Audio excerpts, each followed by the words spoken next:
प्यारे बच्चों, मैं सुधा पासवान, प्रवक्ता रसायन विज्ञान, राजकीय जुबली इंटर कॉलेज गोरखपुर से।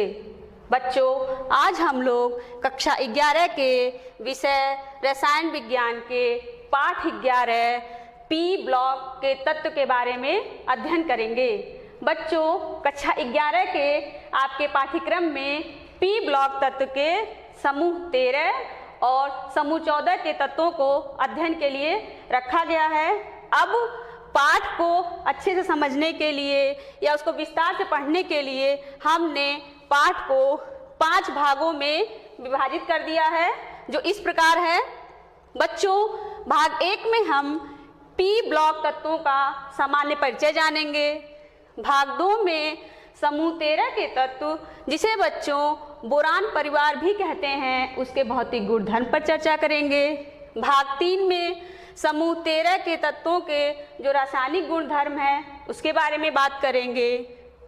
और भाग 4 में समूह 14 के तत्व, जिसे हम कार्बन परिवार भी कहते हैं, के भौतिक गुणधर्म की चर्चा करेंगे। और अंत में भाग 5 समूह 14 के तत्वों के रासायनिक गुण धर्म और अपरूपता के बारे में हम विस्तार से बात करेंगे। तो बच्चों, चलिए देखते हैं कि आज के चर्चा के प्रमुख बिंदु कौन कौन से हैं। तो आज की चर्चा के जो प्रमुख बिंदु हैं वो इस प्रकार हैं। पी ब्लॉक तत्वों का सामान्य इलेक्ट्रॉनिक विन्यास क्या होता है, ये हम जान जाएंगे। ऑक्सीकरण अवस्थाएं पी ब्लॉक के तत्व कौन कौन सी प्रदर्शित करते हैं। और पी ब्लॉक तत्व का एक प्रमुख लक्षण है अक्रिय युग्म प्रभाव, इनर्ट पेयर इफेक्ट, वो क्या होता है उसे समझेंगे। उसके बाद पी ब्लॉक तत्वों के जो यौगिक होते हैं बच्चों, उनकी प्रकृति कैसी होती है, आयनिक और कोवैलेंट क्यों होते हैं, उसके बारे में बात करेंगे। और अंत में हम बच्चों पी ब्लॉक के जो तत्व हैं वो पाई बंध का निर्माण करते हैं, उसके बारे में बात करते हैं। बच्चों, आप पहले से ही जानते हैं आवर्त सारणी के बारे में। आप सब ने आवर्त सारणी का नाम सुना हुआ है। पाठ शुरू करने से पहले हम इस पर एक संक्षिप्त चर्चा करेंगे, बहुत कम शब्दों में। बच्चों, जब हम ये आवर्त सारणी को देखते हैं तो ये आप ध्यान से देखिए, आवर्त सारणी में 7 क्षैतिज पंक्तियां हैं। 1, 2, 3, 4, 5, 6 और 7, जिसे हम आवर्त कहते हैं। और इस आवर्त सारणी में बच्चों 18 ऊर्ध्वाधर पंक्तियां हैं, जिन्हें हम समूह कहते हैं। देखिए, 1, 2, 3, 4, 5, 6, 7, 8, 9, 10, 11, 12, 13, 14, 15, 16, 17 और अंत में ये 18वां समूह। इस प्रकार जो आवर्त सारणी है वो 7 आवर्त और 18 समूह में विभाजित है। आप जानते हैं कि S, P, D, F 4 प्रकार के कक्षक होते हैं और उनमें जो इलेक्ट्रॉन के भरने का क्रम है, उन्हीं के आधार पर हम इसको 4 भागों में बांटे हैं, जिसे हम S ब्लॉक तत्व, P ब्लॉक तत्व, D ब्लॉक तत्व और F ब्लॉक तत्व कहते हैं। क्यों कहते हैं? बच्चों, जब किसी तत्व का अंतिम इलेक्ट्रॉन वाह्यतम S कक्षक में प्रवेश करता है तो उसे हम S ब्लॉक तत्व कहते हैं। ये जो समूह 1 और 2 के तत्व हैं, ये S ब्लॉक के तत्व हैं। इसी प्रकार जब किसी तत्व का अंतिम इलेक्ट्रॉन वाह्यतम D कक्षक में प्रवेश करता है तो उसे हम D ब्लॉक के तत्व कहते हैं। और आवर्त सारणी में D ब्लॉक के तत्व समूह 3 से समूह 12 तक प्रदर्शित हैं। इसी प्रकार जब किसी तत्व का अंतिम इलेक्ट्रॉन F कक्षक में बच्चों प्रवेश करता है, वाह्यतम F कक्षक में प्रवेश करता है, तो उसे हम F ब्लॉक तत्व कहते हैं। और ये F ब्लॉक तत्वों को नीचे रखा गया है। आवर्त 6 और 7 में D ब्लॉक और F ब्लॉक आपके दोनों को तत्व मिलेंगे। अब यहाँ पे देखिए बच्चों, ये किनारे की तरफ जो बच गया है ये आपका पी ब्लॉक तत्व है, जिसके बारे में आज हम बात करेंगे।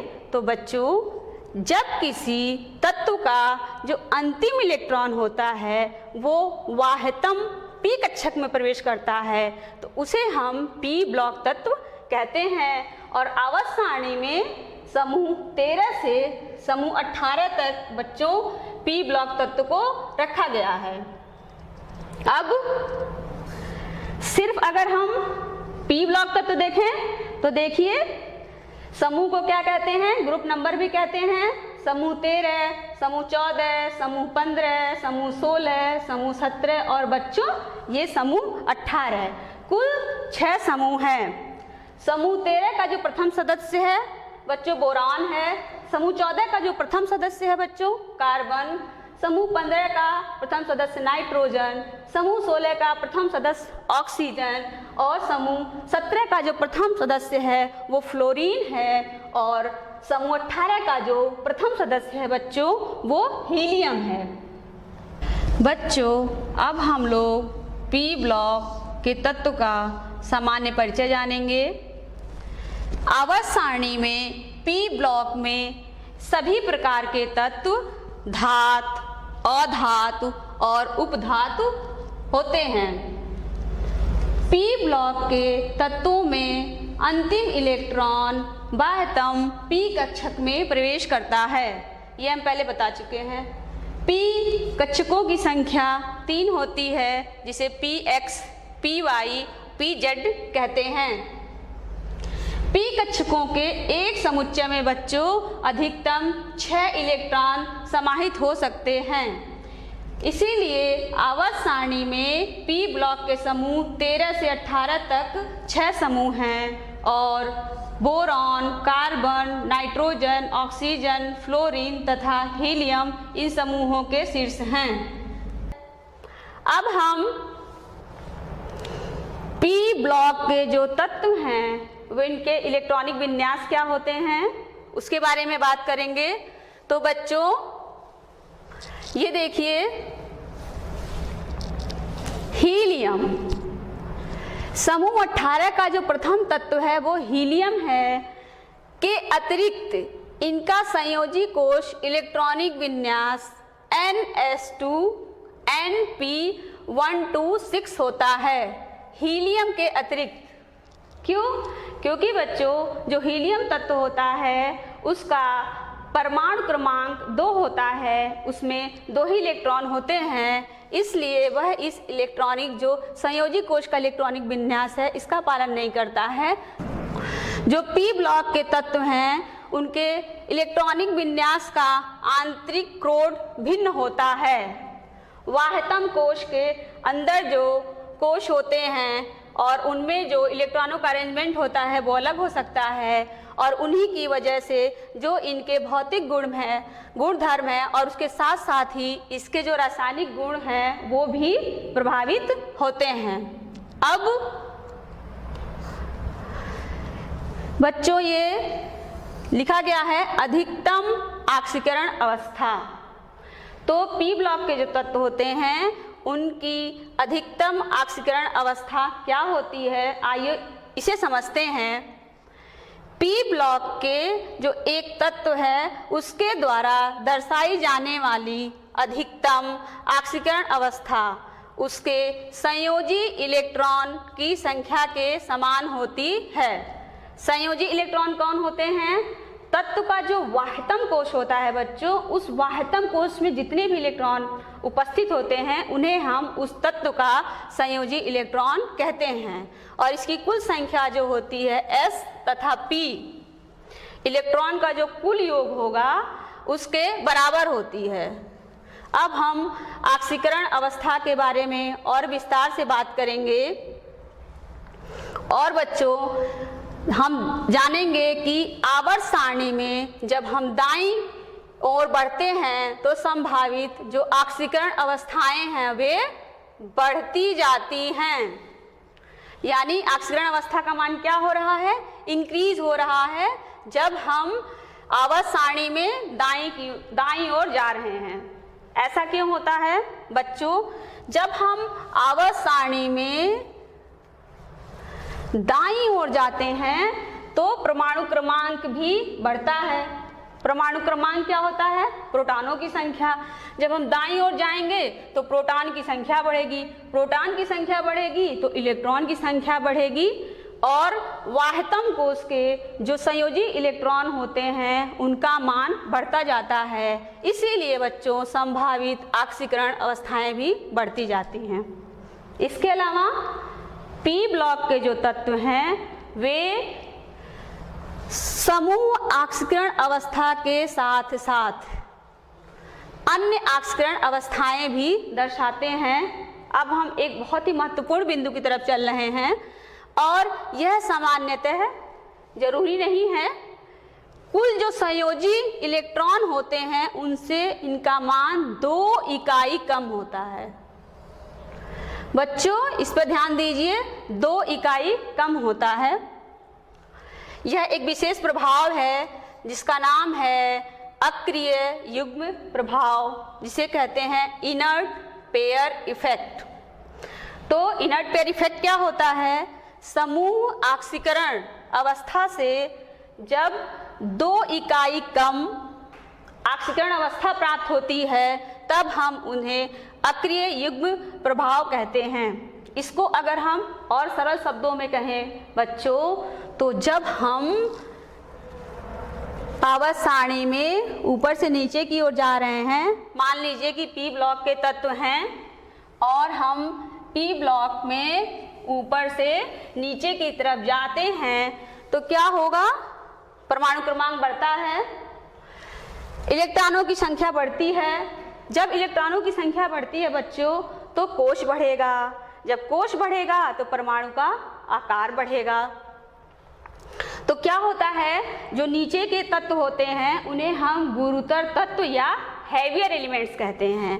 क्योंकि ये बहुत स्पेशल इफेक्ट है जो सभी आपको ब्लॉक में देखने को नहीं मिलता है, इसलिए इस पर हम विशेष जोर दे रहे हैं। बच्चों जो हैवियर एलिमेंट्स होते हैं जो नीचे की तरफ होते हैं उनका NS2 इलेक्ट्रॉन जब बंधन में भाग नहीं लेता है, जो वाह्यतम कोश में उपस्थित होता है, तब उसे हम अक्रिय युग्म प्रभाव कहते हैं। और सामान्यतः जब वैलेंस शेल का मान बच्चों 4 होता है या 4 से अधिक होता है तब वे जो तत्व होंगे वे अक्रिय युग्म प्रभाव को दिखाएंगे। इसको और सरल समझने के लिए बच्चों ये हमने समूह 13 के तत्व लिए हैं: बोरान, एल्यूमिनियम, गैलियम, इंडियम और थैलियम। बच्चों ये इनके संकेत हैं और ये इनका परमाणु क्रमांक है, और बच्चों ये इनके संक्षिप्त इलेक्ट्रॉनिक अभिविन्यास हैं।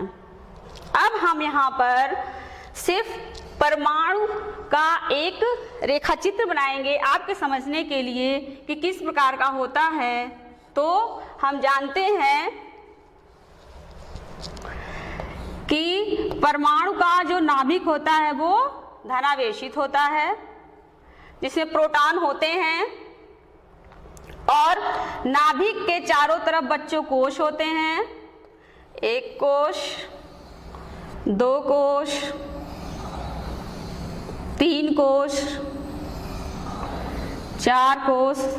इस प्रकार से कोश की संख्या बढ़ती जाती है। ये बीच का जो धनावेशित भाग है इसको बच्चों कहते हैं नाभिक।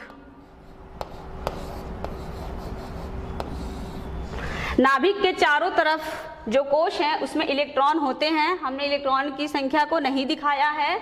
सबसे बाहरी जो कोश होता है बच्चों ये होता है आपका आउटर सेल या वाह्यतम संयोजी कोश। इसी के जो इलेक्ट्रॉन होते हैं वो बंधन में भाग लेते हैं, और वाह्यतम कोश और नाभिक के बीच के जो कोश होते हैं ये सभी बच्चे, इसको हम कहते हैं आंतरिक कोश। जब जो ये नाभिक होता है ये अपने आकर्षण बल से इलेक्ट्रॉन को बांधे रहता है और इलेक्ट्रॉन अपनी अपनी कक्षाओं में गति करते रहते हैं, और नाभिक बल का जो प्रभाव होता है इलेक्ट्रॉन पर वो ज़्यादा होता है। जब बच्चों जो आंतरिक कोश होता है वह वाह्यतम कोश को नाभिक के प्रभाव से या इसके आकर्षण बल से इसका रक्षण करता है या इसको शील्ड करता है, तो उसे हम कहते हैं परिरक्षण प्रभाव। उसे क्या कहते हैं हम? परिरक्षण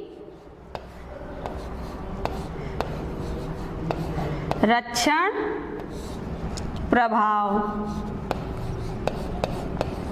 या शील्डिंग इफेक्ट।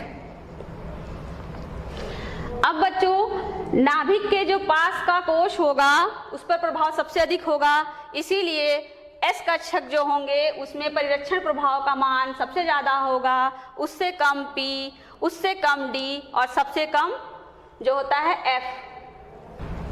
इस प्रकार बच्चों हमने देखा कि परिरक्षण प्रभाव है और उसका मान जब कम हो जाए तो नाभिक का जो आकर्षण बल है या उसका जो प्रभाव है वो वाह्यतम कोश के इलेक्ट्रॉनों पर ज़्यादा पड़ेगा। यदि हम यहाँ उदाहरण में थैलियम लें, इस थैलियम से लेके समझते हैं, तो ये थैलियम का संक्षिप्त इलेक्ट्रॉनिक विन्यास है।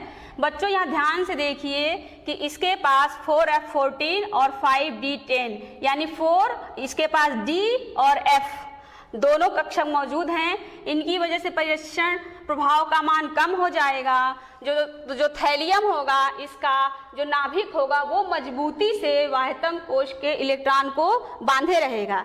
इससे क्या होगा बच्चों, जो 6s2 का युग्मित इलेक्ट्रॉन है वो अयुग्मित नहीं हो पाएगा और बंधन में भाग नहीं लेगा, और p का जो इलेक्ट्रॉन है वो बंधन में भाग ले लेगा। तब थैलियम का जो ऑक्सीकरण अवस्था होगी वो 1 होगी और यह अधिक प्रभावी होती है। यदि हम बहुत ज़्यादा ऊर्जा दें तब जो थैलियम का नाभिक है उसका जो प्रभाव है 6s2 पर वो कम हो जाएगा और ये जो युग्मित इलेक्ट्रॉन हैं ये युग्मित हो जाएंगे, अनपेयर्ड हो जाएंगे और बॉन्डिंग में भाग लेंगे।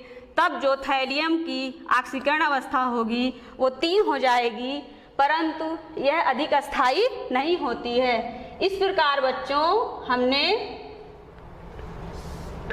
अक्रिय युग्म प्रभाव को अच्छे से समझा। अब हम पी ब्लॉक के जो तत्व हैं उनके सामान्य इलेक्ट्रॉनिक विन्यास और उनकी विभिन्न ऑक्सीकरण अवस्थाओं के बारे में बात करेंगे और हम समझने का प्रयास करेंगे। बच्चों ये समूह 13, समूह 14, समूह 15, समूह 16, समूह 17 और समूह 18 कुल 6 समूह होते हैं पी ब्लॉक तत्वों के दर्शाए गए हैं। इनका सामान्य इलेक्ट्रॉनिक विन्यास समूह 13 का NS2NP1 है और यही जो 3 है यही वाह्यतम कोश के इलेक्ट्रॉनों की संख्या है, और जो वाह्यतम कोश के संयोजी इलेक्ट्रॉनों की संख्या होती है बच्चों वही समूह ऑक्सीकरण अवस्था होती है। तो यहाँ पर 3 है तो समूह ऑक्सीकरण अवस्था (3) प्राप्त हुई, और समूह 14 में 2-2 संयोजी इलेक्ट्रॉनों की संख्या 4 है तो समूह ऑक्सीकरण अवस्था (4) प्राप्त हुई। इसी प्रकार समूह 15 में 3 और 2 5 हैं तो समूह ऑक्सीकरण अवस्था (5).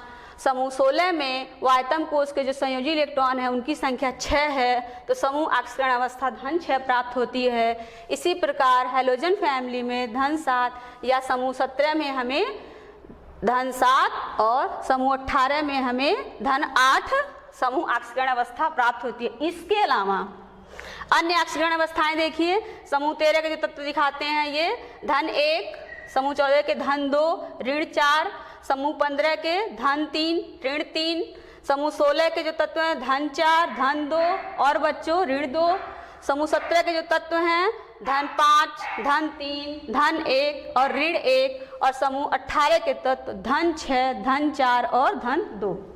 अब इसे ध्यान से देखें तो ये 3 और 1 इसके बीच में क्या है, 2, अभी आपने ऊपर पढ़ा है 2 इकाई कम। इसी प्रकार यहाँ 4 है ऑक्सीकरण अवस्था, यहाँ 2 है, इसमें भी एक संबंध है। यहाँ भी बच्चों 2 इकाई कम। इसी प्रकार (5) और (3) में देखिए 2 इकाई कम, (6) और (4) में देखिए 2 इकाई कम, (7) और (5) में देखिए 2 इकाई कम, और धन 8 और धन 6 जो ऑक्सीजन अवस्थाएं हैं 2 इकाई कम। इस प्रकार हमें 2 इकाई कम एक ऑक्सीजन अवस्था प्राप्त होती है जिसे हम अक्रिय युग्म प्रभाव कहते हैं। इस प्रकार जो पी ब्लॉक के तत्व हैं वे भिन्न भिन्न ऑक्सीजन अवस्थाएं प्रदर्शित करते हैं। बच्चों, अब हम लोग समूह ऑक्सीकरण अवस्था तथा समूह ऑक्सीकरण अवस्था से 2 इकाई कम के सापेक्ष जो है अस्थायित्व समूहवार परिवर्तित होते हैं, इसके बारे में विस्तार पूर्वक चर्चा कर चुके हैं। अब आप जानते हैं, मैंने शुरू में ही बताया है कि पी ब्लॉक में जो है धातु और उपधातु होते हैं। अधातु जैसे कार्बन, नाइट्रोजन, उपधातु आर्सेनिक, जर्मेनियम। समूह में नीचे जाने पर अधात्विक गुण कम होता जाता है। ये आपका समूह है, हम समूह में ये बच्चों हम नीचे जा रहे हैं तो अधात्विक गुण क्या होगा, नीचे जाने पर कम होगा। और पी ब्लॉक के समूह में सबसे गुरुतर तत्व जो हैवियर एलिमेंट्स होते हैं वे सबसे ज़्यादा धात्विक प्रकृति के होते हैं, मेटालिक कैरेक्टर होता है उनका। और सामान्यतः धातुओं की तुलना में अधातुओं की आयनन, एंथैल्पी तथा विद्युत ऋणात्मकता उच्च होती है। विद्युत ऋणात्मकता या इलेक्ट्रोनिगेटिविटी। तो इलेक्ट्रोनिगेटिविटी क्या होती है, जब किसी तत्व का जो परमाणु होता है वह सहसंयोजी आबंध के युग्मित इलेक्ट्रॉन को, पेयर्ड इलेक्ट्रॉन को, पेयर्ड मतलब दो, पेयर्ड इलेक्ट्रॉन को अपनी ओर खींचने की कितनी क्षमता रखता है, उसी क्षमता को हम विद्युत ऋणात्मकता कहते हैं। और अधातुओं में बच्चों जो विद्युत ऋणात्मकता होती है और आयनन एंथैल्पी होती है वो अधिक होती है। और जो धातुएं होती हैं वे आसानी से धन आयन और अधातुएं ऋणायन बनाती हैं। अब कहने का क्या अर्थ है, धातुएं आसानी से धनायन बनाती हैं।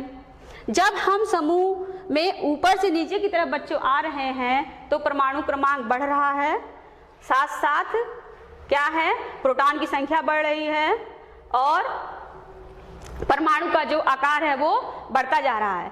मान लीजिए परमाणु का आकार इतना था, नीचे गया और बड़ा और बड़ा और बड़ा, इतना बड़ा हुआ। अगर यहाँ पे नाभिक है तो उसका जो प्रभाव होगा वाह्यतम कोश के संयोजी इलेक्ट्रॉन पे कम हो जाएगा और वो आसानी से जो इलेक्ट्रॉन है वह अपने धनायन बनाने के लिए त्याग कर देगा। इस प्रकार धन आयन और ऋण आयन मिलकर आयनिक यौगिकों का निर्माण करते हैं।